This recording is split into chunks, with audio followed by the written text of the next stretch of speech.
प्रथम तर तुमचं सर्वांचं स्वागत आहे. बऱ्याच मोठ्या कालखंडानंतर आपण सर्वजण पुन्हा एकत्र येण्याला सुरुवात आहे. महाविकास आघाडीचं सरकार गठीत झाल्यानंतर आणि आमच्या सगळ्या मंत्रिमंडळाचा विस्तार झाल्यानंतर मार्च महिन्यापासूनच आपल्याला लॉकडाऊनचा कालखंड सुरू झाला. त्यामध्ये जो 7-8 महिने आपण एका मोठ्या संकटाला, नैसर्गिक संकटाला तोंड दिलं, मानवतेने दिलं, आपणही सर्वांनी दिलं. त्या कालखंडात सुद्धा मी येऊ शकलो नव्हतो, पण आता एक सर्व व्यवहार तसे काळजी घेत लॉकडाऊनच्या संदर्भातले शासनानं जे काही नियम केले त्याची काळजी घेत आपल्याला पुन्हा दैनंदिन व्यवहार हे सुरू करण्याचा प्रयत्न आपण करतो आहोत. या सगळ्या कालखंडामध्ये ज्या निवडणुका या लांबवण्यात आल्या होत्या, थांबवण्यात आल्या होत्या, लांबवण्यात आल्या होत्या, त्या पुन्हा आता नव्या वर्षामध्ये घेतल्या जाणार आहेत. सहकारातल्या निवडणुकांची तर काही घोषणा सुद्धा काल झाली. काही महानगरपालिका आहेत, नगरपंचायती, नगरपालिका सुद्धा आहेत. या निवडणुका सुद्धा आता येऊ घातलेल्या आहेत. आणि या सगळ्या गोष्टीचा विचार करता औरंगाबादची महानगरपालिकेची निवडणूक सुद्धा लवकरच होईल. त्या दृष्टीने तयारी करण्याकरता आणि आमच्या सर्व कार्यकर्त्यांचे विचार समजून घेण्याकरता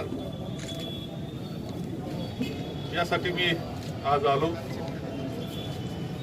काही प्रमुख मंडळी बरोबर आतापर्यंत बोललेलो आहे. कार्यकर्त्यांबरोबरही चर्चा मला करायची आहे आणि ती चर्चा करण्याकरता म्हणून गांधी भवनला आलेलो आहे. एकंदर सगळ्या कालखंडामध्ये एक गोष्ट आहे की महाविकास आघाडीचं सरकार स्थापन झाल्यानंतर आम्ही किमान समान कार्यक्रमावर एकत्र काम करतो आणि त्यामध्ये पहिली गोष्ट आहे की शेतकऱ्याचं कर्जमाफीच्या संदर्भातला निर्णय आम्ही अत्यंत चांगल्या पद्धतीनं राबवलेला आहे. 2 लाखापर्यंत कर्ज बाकीदार शेतकऱ्यांच्या अकाउंटवर विनासायास गेलं. कोणताही शेतकऱ्याला त्रास न देता गेले. नैसर्गिक संकट सुद्धा खूप आले या वर्षामध्ये. 2020चा एकंदर सगळा विचार केला तर नैसर्गिक संकटाला सुद्धा खूप सामोरं जावं लागलं. कोकणामध्ये चक्रीवादळासारखं संकट आलं. तिथे सुद्धा काही तासामध्ये चक्रीवादळ येऊन गेल्यानंतर काही तासामध्ये तिथलं जनजीवन सुरळीत करण्यामध्ये सरकार यशस्वी झालं. महापुराचं पूर्व विदर्भातलं संकट आपण पाहिलंय. महाविकास आघाडीने तिथेही चांगल्या पद्धतीने काम केलं आणि जे अतिवृष्टीचं संकट आलं त्यामध्ये सुद्धा शेतकऱ्याला मदत करण्याचं काम केलेलं आहे. या संपूर्ण कोरोनाच्या संकटामध्ये सुद्धा अत्यंत समर्थपणे, सक्षमपणे काम करण्यात आलंय. तर ह्या नैसर्गिक संकटाचं वर्ष असं 2020ला म्हणावं लागेल. त्यामध्ये महाविकास आघाडीनं अत्यंत चांगल्या प्रकारचं काम केलेलं आहे. आजच्या निमित्तानं पुढच्या कालखंडात ज्या निवडणुका होत आहेत, खूप मोठ्या संख्येनं निवडणुका येणार आहेत आणि म्हणूनच आम्ही आता काही महानगरपालिका जिथं आहेत तिथे काम करण्यास आमच्या पदाधिकारी कार्यकर्त्यांनी सुरुवात केली. आज मी औरंगाबादला भेट देतोय आणि या पदाधिकाऱ्यांचं, कार्यकर्त्यांचं ऐकून घेऊन पुढची आम्ही कशा पद्धतीनं या निवडणुकीला सामोरं जायचं याच्यावरतीचं धोरण ठरवणार आहोत.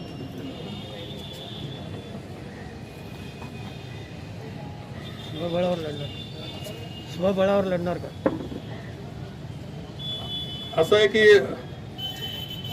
एकंदर तयारी 115 जागा आहेत. काँग्रेस म्हणून आम्ही तर पूर्णपणे तयारी करतो. काय असेल प्रत्येक वॉर्डामध्ये ताकद आहे, ती ताकदीचा उपयोग आम्ही करणार आहोत. जो काँग्रेस जन आहे आमचे त्याला बरोबर घेण्याकरता आम्ही पूर्णपणे प्रयत्न आमचा येत्या काही महिन्यांमध्ये राहणार आहे आणि त्याला गठीत करून यश मिळवण्याचा प्रयत्न आमचा आहे. शेवटी भारतीय जनता पक्ष जो आहे त्याची राजनीती करण्याची पद्धत, त्यांचं तत्वज्ञान हे महाविकास आघाडीला मान्य नाही. आणि म्हणून भारतीय जनता पक्षाला दूर ठेवण्याकरता म्हणून काही जे धोरण आमचं ठरेल त्यामध्ये पूर्ण विचारांती राज्य पातळीवरची सगळ्या प्रमुख मंडळीची चर्चा करून त्यानंतरचे निर्णय घेतले जातील.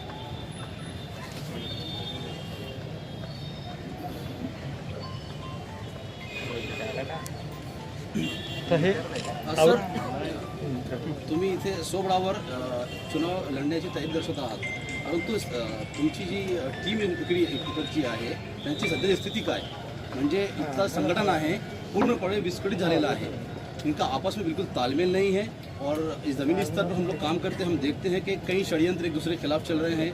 कभी बीच में बड़ा मुद्दा उठा था, कुछ लोग जिला अध्यक्ष के घर तक पहुंचे थे लेकिन वो मिले नहीं, शायद घर पर कुछ कार्यकर्ता थे कि जो शहर अध्यक्ष बदलाव की बात कर रहे थे. तो इस तरह के माहौल में आप अपने दम पर कैसे इलेक्शन लड़ेंगे? शेवटी राजकारण हे मानसिक मानाचं हे आहे, म्हणजे इथे काही यंत्रवत नसतं चालत. शेवटी मतभेद हे काही असतात, परंतु सगळ्याच संघटनांमध्ये तुम्हाला मतभेद दिसतील, तसेच त्या प्रमाणात आमच्यामध्ये असतील, परंतु ते सगळे दूर होतील, एकजुटीनं सर्व लढतील आणि जी काही काँग्रेसची ताकद आहे ती जास्तीत जास्त वाढवण्याचा प्रयत्न आमचा राहील, यश मिळवण्याचा प्रयत्न आमचा राहील. औरंगाबादचं नाव संभाजीनगर करावं असा एक प्रस्ताव विभागीय आयुक्तांनी पाठवलेला आहे मंत्रालयाला, याबद्दल काँग्रेसची काय भूमिका आहे? या बाबतीतली बातमी आज मला समजली. आमचा जो किमान समान कार्यक्रम आहे त्याच्यामध्ये हा भाग नाही. काँग्रेसचा विश्वास नाव बदल या गोष्टीवर नाही, तर विकासाच्या कामावर आहे. नाव बदलून काही सर्वसामान्य माणसाचा विकास होऊ शकत नाही. सर्वसामान्य माणसाला ताकद दिली पाहिजे, त्याचं जीवन आनंदी केलं पाहिजे, हा महाविकास आघाडीचा कार्यक्रम आहे. त्यामुळे आजची जी बातमी जी मला आज औरंगाबादला आल्यानंतर समजते आहे, अशा कोणत्याही कृतीला काँग्रेस म्हणून आम्ही घटक पक्ष आहे, परंतु असे कोणता विषय आला पुढं तर आमचा विरोध राहील. पण आपण सत्तेत असतानाच हे विषय त्यांनी केलेला आहे, म्हणजे महाविकास आघाडीचा. शेवटी तो विषय केला की नाही अद्याप मला तरी माहित नाही. आपण सांगतात म्हणून त्याची चर्चा मी करतो आहे. तो विषय पुढे येईल ना, एक आमची समन्वय समिती तिच्या पुढे येईल किंवा आपोआप काही निर्णय होऊ शकत नाही. या पद्धतीचं नाव बदल ह्या पद्धतीला आमचा पूर्णपणे विरोध राहील, हे सुद्धा मी ठामपणे सांगतो आहे. विरोध आहे असं म्हणता, मग वेळ प्रसंगी सत्तेतून बाहेर पडाल या विषयावरनं अशा, कारण की आमचा विरोध आहे हे पुरेसं आहे.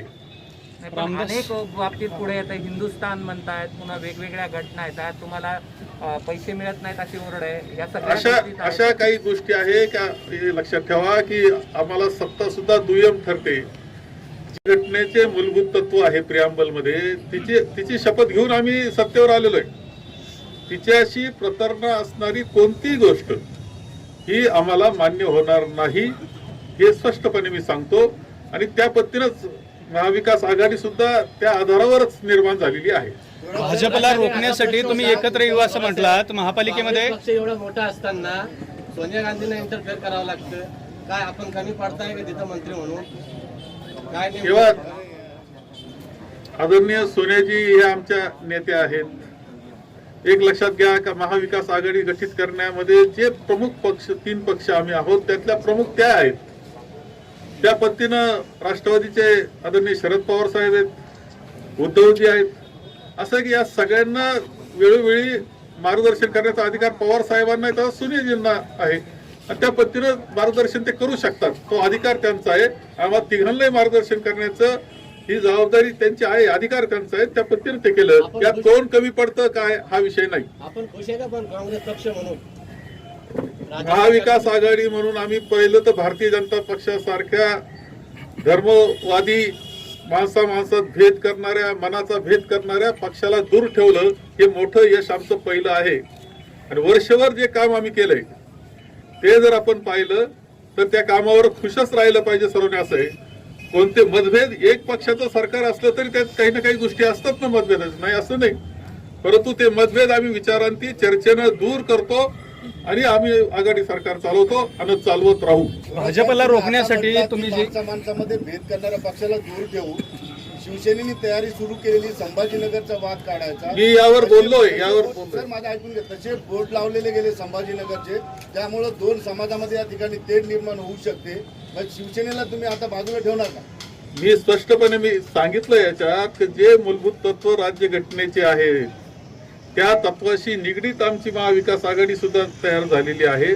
त्यामुळे सामाजिक मतभेद याला जागा आमच्याकडे नाही. सर्वांना बरोबर घेऊनच आम्ही जाणार आणि त्या पद्धतीनंच काँग्रेस म्हणून जे घटक पक्ष आहे आम्ही त्या प्रकारची भूमिका आमची राहणार. शिवसेना जो तुमचा मित्रपक्ष आहे त्यांचं मुखपत्र आहे सामना, त्याच्यात काँग्रेस ही दुबळी आहे असा वारंवार उल्लेख केला जातो, त्याच्याविषयी तुमचं काय मत आहे? तेव्हा ते पत्रकार आहेत, पत्रकारांचे काही अधिकार आहेत.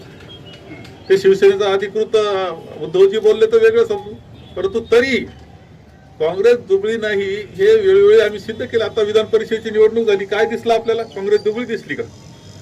काँग्रेस असते अडी अडचणीतून तर सर्वच जातात.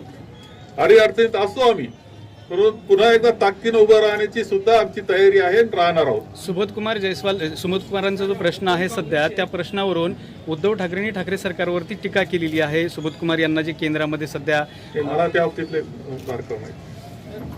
महामंडळ वगैरे कधी डिक्लेअर होणार?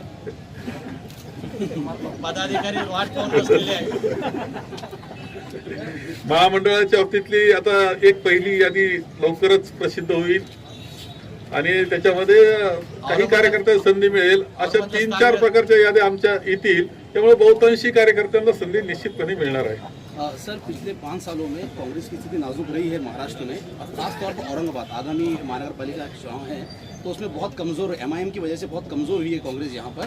तो लेकिन अब वापसी आप किस दम पर करना चाह रहे हैं, जबकि आपके महाआघाड़ी सरकार का जो कार्य है वो जनता तक पहुँचाने में आपकी यहाँ की टीम जो है पूरी तरह से अक्षम है. जैसे हमने देखा कि जो यहाँ पर 150 करोड़ का जो बजट पास हुआ रास्तों का, और जो पाइपलाइन, जो पानी की लाइन के लिए जो पैसा बजट पास हुआ, उसको लेकर कहीं भी किसी भी कांग्रेस कार्यकर्ता की ओर से कोई ऐसा नियोजन दिखा नहीं. हालांकि MIM ने झूठा प्रचार करके उसका पूरा क्रेडिट उठा लिया.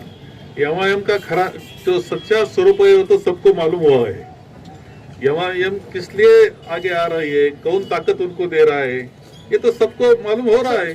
और सबको जब मालूम होता है तो लोग, मुझे मालूम है क्या, सब लोग जो है जो कांग्रेस को मानते हैं या सेक्युलरिज्म को मानते हैं वो कांग्रेस के साथ ही खड़े रहेंगे. या 31 डिसेंबर आज आहे, हे वर्ष संपत आहे. सगळं 31 डिसेंबर आहे, आज वर्ष संपतंय. मागचं वर्ष कोरोनात गेलं, तर वर्षभरातला तुमचा काही कटू अनुभव आहे का? पुढच्या वर्षासाठी तुम्ही काही वेगळा संकल्प केलाय का? नाही, एक तर हे कोरोनाचं संकट हे इतकं मोठं होतं, ते मानवतेचं संकट होतं, देशावर होतं, राज्यावर होतं. आपण त्याला सर्वजण सामोरं गेलो, व्यक्तिगत गेलो आणि समाज म्हणून आणि संपूर्ण मानव समाज सुद्धा. ते कटू होतं, ऐतिहासिक होतं, परंतु खूप शिकून गेलं ही सुद्धा वस्तुस्थिती आहे. आपण आता विश्लेषण आज खूप ठिकाणी त्याचं केलं जातं. काय शिकलो आपण? खूप शिकलो आपण माणुसकी शिकलो, कौटुंबिक प्रेम आपण शिकलो, अनेक गोष्टी, आरोग्याच्या गोष्टी शिकलो. माझ्या पुढच्या कालखंडामध्ये या सगळ्या खूप उपयोगी येणाऱ्या अशा निश्चितपणे आहेत. आणि आपल्याला आरोग्य सुविधा ह्या आणखी कशा ताकदीनं उभ्या कराव्या लागतील याबाबतीत सुद्धा विचार, ह्या सगळ्या कोरोनाच्या कालखंडाचा विचार घेऊन काही अभ्यास करून काही निर्णय बदलवणारे, सगळ्या समाजाला बदलवणारे निर्णय हे पुढच्या काळामध्ये घ्यावे लागतील. ऑनलाईन हा झूम माहीत नव्हतं आपल्याला, ते झूम आपल्याला माहिती झालं, ऑनलाईन पद्धती माहीत झाल्या, ट्रान्झॅक्शनच्या अनेक पद्धती माहीत झाल्या. तर म्हणजे हा एक वेगळं काही जसा त्रास झालाय तसं वेगळं काही शिकून गेलंय हे मान्य करावं लागतं.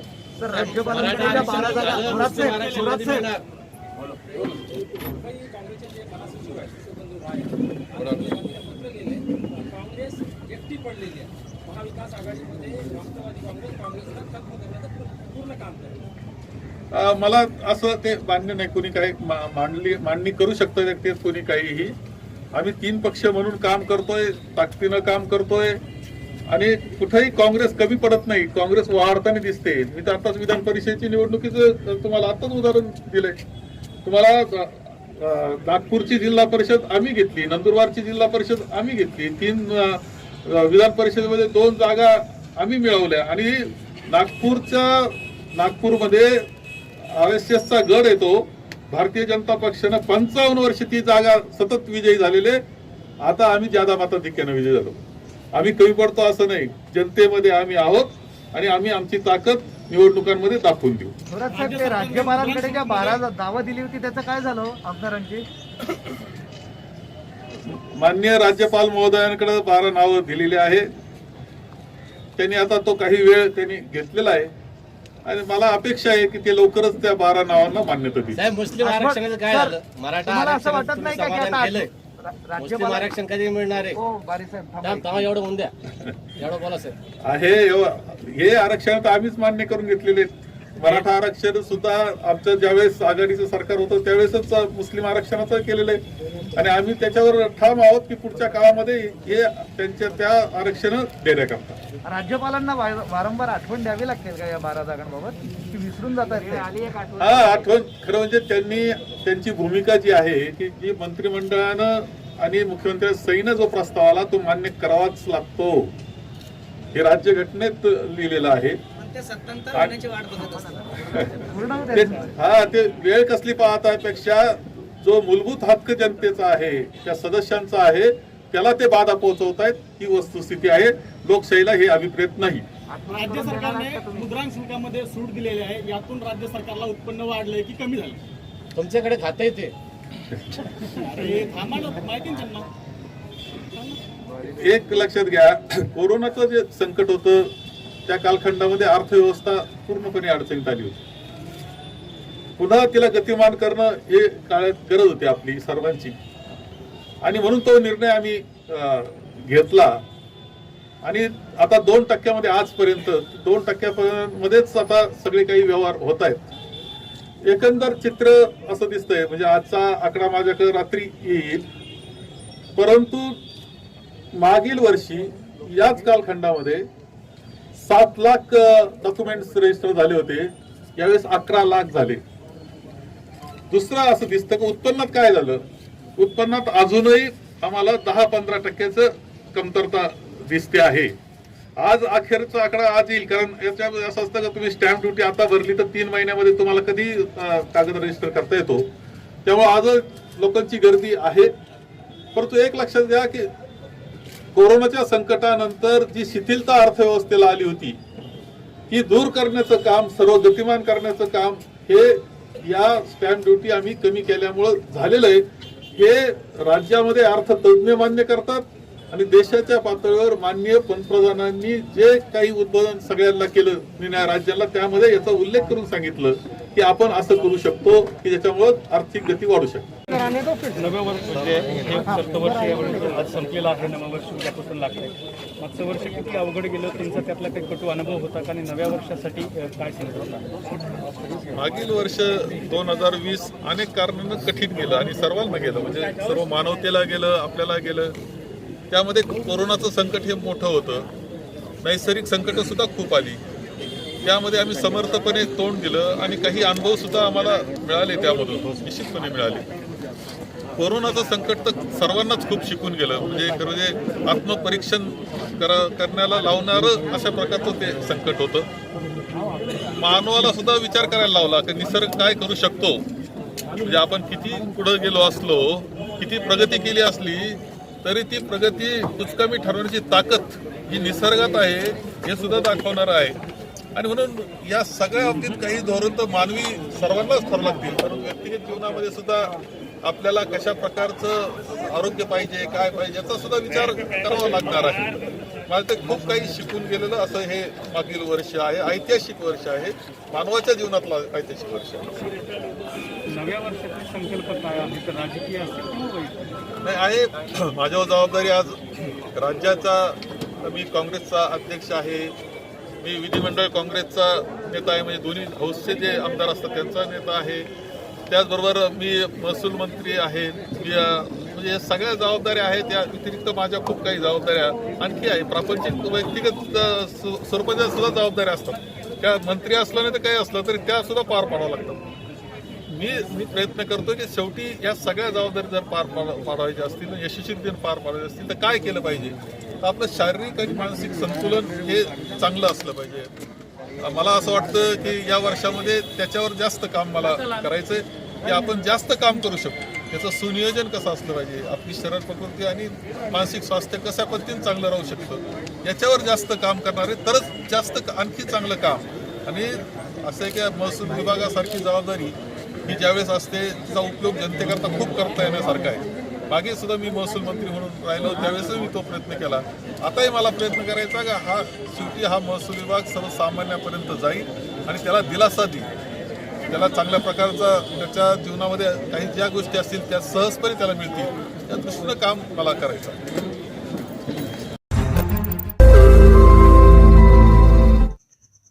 रोज नई खबरों को देखने के लिए हमारे औरंगाबाद समाचार चैनल को सब्सक्राइब कीजिए और नोटिफिकेशन पाने के लिए हमारे बेल आइकन को दबाइए ताकि हर खबर की नोटिफिकेशन आपको मिलती रहे।